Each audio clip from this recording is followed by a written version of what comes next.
Какво стана? Клипче, нищо добре. Отиваме на сафарито с майчето. И решихме да се снимаме, то стана клипче. На пудрени, на червени, На тъкмени. Стой. Ах, возиме си сега на Камилата. Ето, вижте то. Нямаше кой да ни снима. Ето.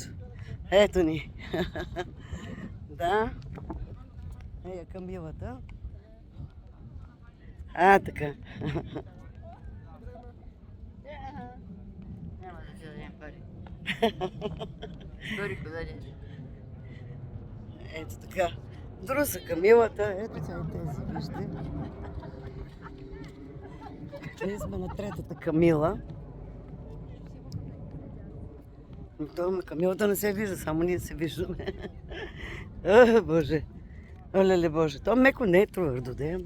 Виж, има черги такива, които аз мислех, викам, Камила ще ме боцка. Ама не боцка.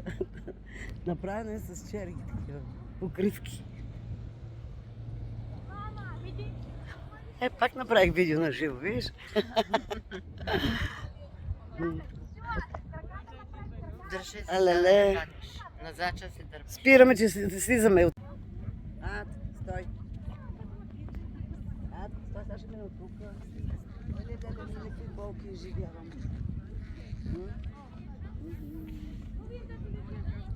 Миличка, изморена ли си горката тя? Ма виж, като вземем да й говорим, тя спира да преживе.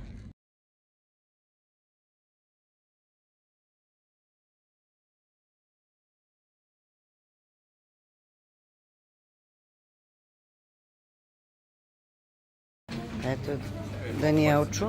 Здравей, Даниелчо. Здравейте. Не ми се държи такъв, все едно моят син се държиш.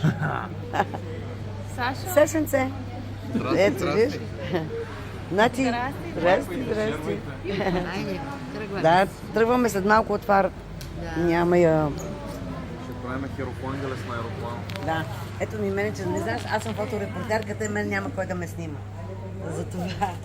Да. Трябва някой друг да се заеме с това. Много хубаво беше. Ръците ми снимаш тук надолу, а ръцете виждате ли си? Да. Добре. Много хубаво беше, страхотно. Ако има възможност, пак бих се върнала в Дубай. Ще видим, нали? Да. Яка колитка им бъде? Следващата дестинация е друга. То не седна ли на местото на... Сега е тук. Вода, какво ще правим с вода? Не си взехме водичка.